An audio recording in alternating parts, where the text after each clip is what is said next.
이사야서를 이제 두 주째 묵상하고 있는데 오늘 6장에 이사야가 부르심을 받는 장면이 우리가 같이 읽은 본문 말씀입니다.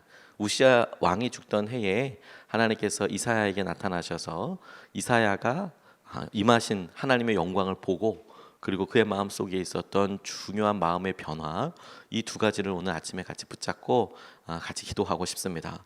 딱 두 가지입니다. 첫 번째, 하나님의 영광 앞에 섰을 때 죄를 발견하게 되었고, 두 번째, 그 하나님께서 무엇을 원하시는지 하나님의 소원, 그리고 그 소원이 사명이 되는 것을 보게 돼요. 죄와 사명을 발견하게 되는데요. 첫 번째, 우리 5절서부터 7절까지 말씀을 보면, 나는 부르짖었다. 재앙이 나에게 닥치겠구나. 이제 나는 죽게 되었구나. 나는 입술이 부정한 사람인데 입술이 부정한 백성 가운데 살고 있으면서 왕이신 만군의 주님을 만나 뵙다니. 그때의 스랍들 가운데서 하나가 제단에서 타고 있는 숯을 부집개로 집어 손에 들고 나에게 날아와서 그것을 나의 입에 대며 말하였다. 이것이 너의 입술에 닿았으니 너의 악은 사라지고 너의 죄는 사해졌다. 이렇게 말씀하고 계세요. 주님 앞에 서게 되니까 이사야 가운데 있었던 첫 번째 반응이 무엇이냐면 자기의 죄, 특별히 자기의 입술의 죄를 발견하게 되었습니다. 우리가 어두운 곳에 있다가 빛이 있는 곳에 드러나게 되면 우리의 모습이 다 드러나게 되죠. 예전에 저희가 반지하 집에서 오랫동안 살았던 적이 있었는데요. 그때 저희 누나가 한참 이제 사회생활하고 사회생활 하니까 화장도 하고 그렇게 해야겠죠. 그럴 때였는데 안타까운 일들이 참 많이 있었어요. 어두우니까 예쁘게 화장을 한다고 나갔는데 실제로 바깥에 나가 보면 환하니까 얼굴에 화장이 안 먹은 곳이 있고, 그러니까 너무 당황스러운 거죠. 집에서 화장할 때는 완벽해 보이는데 완전 퍼펙트해 보였는데 바깥에 나가면 너무 좀 황당한 경우들을 여러 겪어서 속상해하는 것을 많이 봤어요. 빛이 있으면 그러면 보지 못했던 곳을 더 보게 됩니다. 어두운 곳에 있으면 그래도 괜찮아 보여요.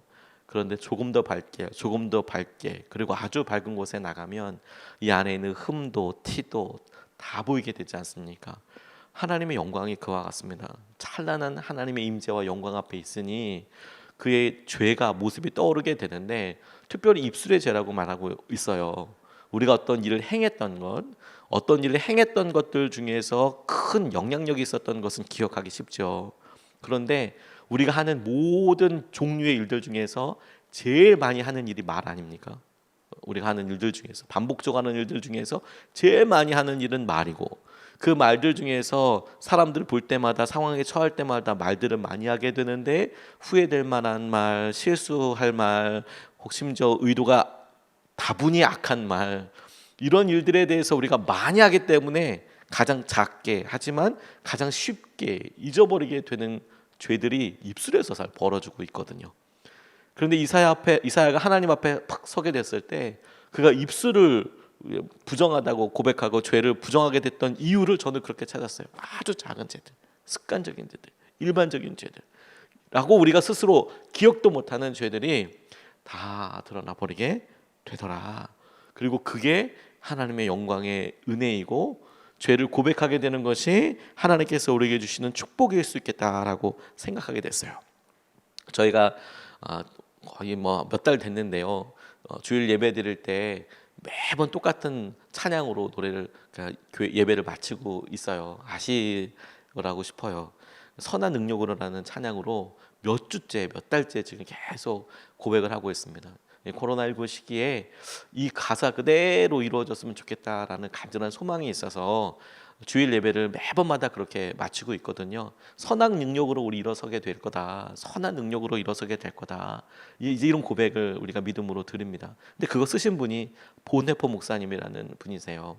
그게 그 노래 가사가 이분이 성탄절 때 본인의 결혼할 약혼자에게 그리고 여러 사람들에게 마지막 성탄 시로 편지에 썼던 글인데, 그리고 얼마 있다가 이제 교수형으로 하늘나라로 가게 되셨어요. 그러니까 엄청난 사실 그런 고백을 담았죠. 선한 능력으로 반드시 일어서게 될 것이다. 그런데요, 이분이 실제로 감옥에서 오랫동안 계셨습니다. 이유가 뭐였냐면 살 수 있었지만 미국으로 이분이 뛰어난 신학자였기 때문에 여러 주의 동료 목사님들, 신학자들이 미국에서 살도록 미국으로 보내줬어요. 그런데 독일에서 나치 히틀러가 사람들에게 아주 악한 일들을 하기 시작하니까 이 사람이 자발적으로 다시 독일로 돌아왔어요. 다 말렸답니다. 가면 죽는다. 당신 가면 죽는다. 그런데 내가 나중에 독일 교회 혹은 독일 다른 후손들에게 뭐라 얘기하겠나. 그래서 다시 미국에서 다른 사람들은 다 미국으로 다 나오고 있는데 다시 독일로 돌아가요. 그리고 히틀러를 반대하는 이런 당에서 활동하다가 히틀러를 암살하려고 했다라는 그런 명목으로 감옥에 투옥되게 되고 그리고 그곳에서 교수형으로 죽게 됩니다. 근데 이분이요 감옥 생활을 하는데 많은 사람들에게 선한 영향력을 줬어요. 그야말로 감옥 생활을 하는데 나는 죄 지은 거 없다고 생각하고 있는데 감옥 생활을 하고 있잖아요. 그게 심령을 망가뜨릴 수 있고 육신을 망가뜨릴 수 있고 자존감을 파괴할 수 있거든요.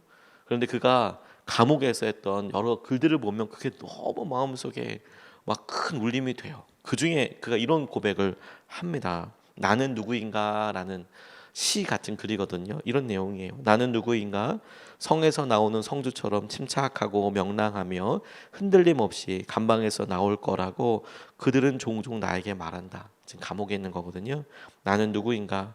마치 내가 상전인 듯 자유롭고 친절하며 명료하게 감시원들에게 이야기한다고 그들은 종종 나에게 말한다. 나는 누구인가?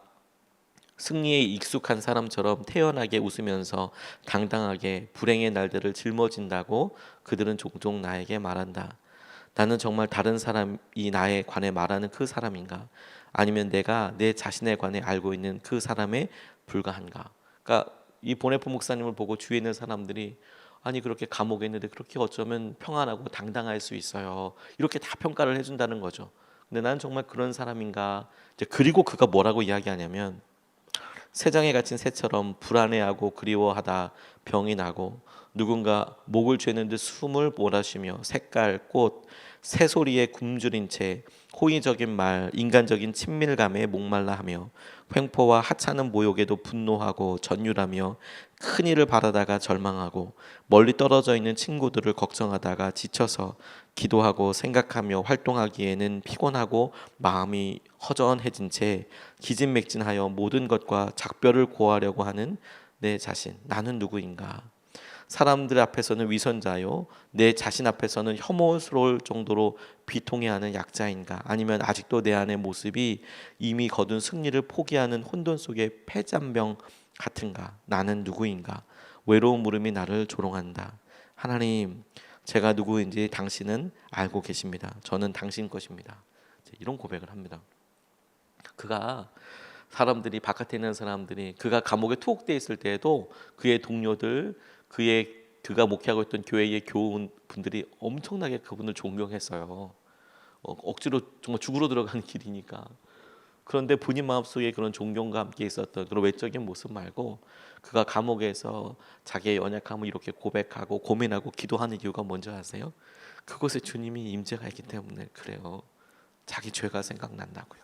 자기의 연약함이.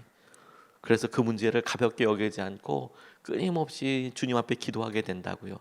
그게 그 사람을 초라하게 만드느냐, 그게 그 사람을 망가뜨리는 거냐? 그렇지가 않아요. 그렇게 고민하고 그렇게 기도하는 것을 통해서 오히려 거꾸로 하나님께서 그와 함께 하셨다라는 확실한 증거가 되고 오히려 그의 마지막이 끝까지 정결하도록 그렇게 하나님께서 만들어주시고 오히려 그 길을 통하여 짧은 기간이어도 하나님께서 어떻게 인도하시는지 하나님과 함께하는 분명한 족적들을 발자국들을 만들어낼 수 있는 거예요. 내가 하나님의 영광 앞에 섰을 때 내 죄와 내 연약함과 내 마음의 본심이 드러나요. 그거는 참 힘들고 어려운 일이지만 하나님이 그렇게 해서 우리를 정결하게 하고 이끌어 가세요. 주님 앞에 서기를, 주님 앞에서 늘 우리가 살고 있는 것을 우리가 깨달아서 계속 스스로 계속 일으켜서 주님께서 원하시는 정결한 삶을 살게 되기를 원합니다. 두 번째로 이사야가 주님 앞에 서게 되니까 사명을 발견하게 됐어요. 8절 9절 말씀에 그때 나는 주님께서 말씀하시는 음성을 들었다. 내가 누구를 보낼까? 누가 우리를 대신하여 갈 것인가? 내가 아뢰었다. 제가 여기에 있습니다. 저를 보내어 주십시오. 그러자 주님께서 말씀하셨다. 너는 가서 이 백성에게 너희가 듣기는 늘 들어라. 그러나 깨닫지는 못한다. 너희가 보기는 늘 보아라. 그러나 알지는 못한다 하고 일러라. 이렇게 말씀하셨습니다. 주님 앞에 섰을 때 죄가 드러났어요. 그리고 그 죄에 대하여 견딜 수 없는 마음으로 회개하게 됐습니다. 그런데 하나님께서 회개한 그 사람에게 당신의 음성을 들려주세요. 누가 저들에게 가서 내 말을 전할까라고, 그에게 가서 전하라고 얘기한 게 아니고요. 누가 저들을 향한 내 마음을 전할까? 하나님의 소원과 하나님의 계획이 그에게 깨달아지고 들려왔습니다. 그런데 중요한 변화 한 가지가 있어요. 주님 앞에 선 이사야에게, 주님의 영광을 본 이사야에게 간절한 갈망 같은 것이 생겼어요. 하나님의 소원과 하나님의 계획을 듣자마자 저를 보내주십시오. 지금 제가 그곳에 가겠습니다. 라는 갈망이 생기고 고백을 하게 됩니다. 나를 보내달라고. 그런데 주님께서 그의 고백을 또 귀하게 써주셔서 하나님의 소원을 알려주신 그에게 간절히 동참할 수 있는 마음을 주셨을 때 그에게 구체적인 명령을 주세요. 가서 너는 그들에게 이렇게 전해라 라고 해야 할 것과 내용을 알려주세요. 사명이란 하나님께서 드러내신 놀라운 영광 앞에 드러나게 됐을 때 문득 깨달아지는 하나님의 간절한 소원이 있잖아요. 하나님 이걸 원하시는구나. 하나님 이거 원하시는구나. 그런데 자기는 능력이 안 돼요. 자기의 모습은 하나님께서 갖고 계신 계획에 뭐 어떻게 비교할 수 없어요. 그럼에도 불구하고 하나님 그런 계획에, 하나님의 그런 소원에 나를 쓰시려면 써주세요. 저를 그렇게 써주세요. 그럴 때 하나님께서 그 소원과 그의 고백을 받아 너는 이렇게 해라라고 구체적으로 나오는 과정과 하나님께서 말씀하시는 소원에서 시작한 우리의 온전한 순종을 사명이라고 그래요. 하나님의 사명을 받게 돼요. 그래서 그가 이렇게 서게 돼요. 하나님, 내가 그런 은혜와 마음 가운데 있게 되기를 원합니다. 그래서 이 순종을, 그분의 마음을 기쁘게 하기 위한 순종을 사명으로 여기고 평생 살게 됩니다. 이게 오늘도 우리에게 주님께서 주목하시는 이유예요. 끊임없이 주님께서 우리에게 당신을 드러내시고 당신의 소원을 우리에게 이렇게 드러내시는 거예요. 저는 교회가 주님의 사명이라고, 주님의 대안이라고 믿어요. 교회가 어려운 모습도 있고 때로는 안타까운 모습들이 있어도 예수님께서 분명히 이 땅에 계실 때 제자들에게 말씀하신 것처럼 그래도 연약한 여러 사람들에게 예수님의 손과 발이 되어서, 예수님의 몸이 되어서 다가가고 만져주고 함께할 수 있는 것이 교회밖에 없다고 생각하셔서 주님께서 그렇게 말씀하신 것이라고 믿어요. 주님의 소원, 주님의 마음을 주님께서 이렇게 우리에게 알려주셨을 때 거기에 반응하게 됩니다. 저는 아버지 병상에서 주님을 만나게 됐습니다. 물론 그 전에도 수련회 때에도 하나님을 적게 경험한 적도 여러 번 있었고 하나님께서 하시는 여러 일들에 대해서 소원들이 있었던 때도 있었지만 계속 무너지고 그렇게 갔었어요. 그런데 결정적으로 아버지께서 뇌출혈로 쓰러지셨을 때 병상에서 중환자실에서 이렇게 하고 그리고 간병하고 이렇게 하면서 여러 일들을 겪을 때 절체절명의 순간에 이렇게 기도하게 됐어요. 하나님, 아버지 살려달라고. 그리고 하나님께서 그때 제게 이렇게 말씀을 걸어 오셨어요. 말씀을. 아버지의 연약한 모습을 통해서 하나님께서 제게 아버지의 모습을 통해서 깨닫게 해주신 것은 하나님도 저에게 줄 것이 있다고 말씀해 주신 거였어요. 저는 하나님께 받을 게 없다고 생각하고 있었거든요. 나는 하나님께 받을 게 없다. 나는 그냥 나대로 살고 싶다. 하나님 제 삶에 간섭하지 않으시고 저는 그냥 저대로 편한 대로 살고 싶어요. 참 공부 열심히 해서 그냥 제가 알아서 할게요. 하나님 간섭하지 마시고 그냥 제가 열심히 살게요. 그렇게 했었다가 그게 얼마나 패역한 말과 행동과 마음의 태도인지를 하나님께서 내가 너에게 줄 게 있다 말씀하시는데 줄 것이 무엇인가? 주님께서 그것이 예수 그리스도의 생명이고 주님께서 십자가에서 바꾸신 저의 생명이기도 하고 주님의 간절한 소원이라는 것을 병원에서 알게 됐어요. 병원에서. 그런데요, 주님이 저를 사랑한다라는 것을 깨닫고 나니까 제가 다 엄청난 죄인이라는 것을 제가 깨닫게 되는데 놀라운 것은 제가 죄인이라는 것을 깨닫게 되자 주님께서 원하시는 것이 무엇인지도 주님께서 제가 보기에 교회는 저는 어렸을 때부터 큰 교회 다녀본 적 없거든요. 저희 아버지가 목회하던 정말 작은 교회 계속 그곳에서만 다녔었거든요.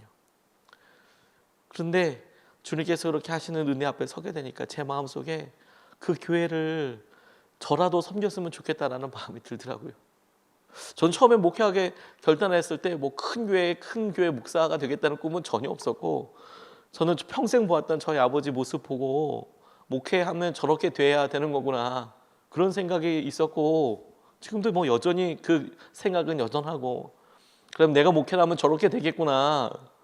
그런데 그렇게 목회하기로 결정했을 때에는, 순종하게 됐을 때에는 그 길이 내게 너무 행복하겠구나 라고 생각했던 그 길은 사실 되게 어렵고 힘든 길이었어요. 지금 생각해 보면 근데 하지만 여전합니다. 그 고백 그대로 주님께서 제게 일부러 계획적으로 놀라운 주의 계획 가운데 아버지를 통해서, 어렸을 때 교회를 통해서 제게 그런 경험을 하게 하셨다고 저는 믿거든요. 그래서 웬만한 것에 대해서 두려워하지 않고 염려하지 않고 나아가지만, 이사야 말씀을 보고 다시 상기시켜 주시고 깨닫게 해주시는 것이 뭐냐면, 주님의 앞에 섰을 때 그분의 소원을 보게 되고, 그래서 제 마음이 어떻게 변화되었는지예요. 하나님 저를 써주시고 저에게 함께 해주시고, 하나님 이것이라도 주님께 필요하다면 마음껏 써주십시오. 제 삶이라도 주님 필요하시면 쓰십시오 라고 고백하게 되더라는 거예요. 그리고 그 길이 너무너무 행복하더라는 거예요. 여러분, 그 길이 삶의 인생을 결정하게 되더라고요. 어느 집사님이 제게 카카오톡 메시지를 하나 이렇게 보내주세요. 뜬금없이 밤에. 제가 보고 웃고 기도하게 됐어요. 기쁨으로 웃고 기도하게 됐어요. 그분의 고백이 카카오톡에서 이 세상에 남는 거 주님께 순종하는 것밖에 없죠, 뭐 이런 식의 카카오톡을 보내주셨어요. 저 너무 동의하고, 아멘, 아멘. 이 세상에 남는 거 하나님께 순종한 것밖에 없죠. 이 세상에 남는 거 하나님의 간절한 소원을 따라 우리가 그것을 스스로 자발적으로 순종하고, 그래서 우리에게 주신 사명밖에 없죠. 우리에게 남아있는 거 다른 거 없습니다. 뭐 엄청난 거 남아있는 거 아닙니다. 그러니 그 길을 따라서 기쁨으로 나아가는 거죠. 이번 주 우리가 주님과 함께 보낼 때 주님의 이런 임재 앞에, 주님의 임재를 드러내시는 영광 앞에 우리가 온전히 있게 되기를 원합니다. 그래서 우리의 연약함이 드러나서 그것을 해결하기 위하고, 또 해결해 주시는 주님의 은혜 때문에 감사하고, 주님 우리에게 원하시는 주님의 소원을 따라서 우리가 반응하여 순종하여 주님께서 우리 기쁘게 써주시기 때문에 또한 기쁜 한 주를 보내게 되시기를 주님의 이름으로 축복합니다. 두 가지 말씀 같이 나눴어요. 주님 앞에 서면 첫 번째, 죄가 드러나게 될 거다. 그건 기쁨이고 감사하고 회개할 수 있는 기회가 될 것이다. 두 번째, 주님의 소원이 들려오고 그 소원에 따라 우리 안에 마음, 하고 싶은 마음, 그거 반응해야 되는 거예요. 그리고 그거 사명이라고 이야기한다고요. 주님께서 사명을 주실 것이다. 한 주 동안 주님께 붙잡혀진 대로 우리가 기쁨과 은혜로 살게 되시는 저와 여러분 되시기를 주님의 이름으로 축복합니다.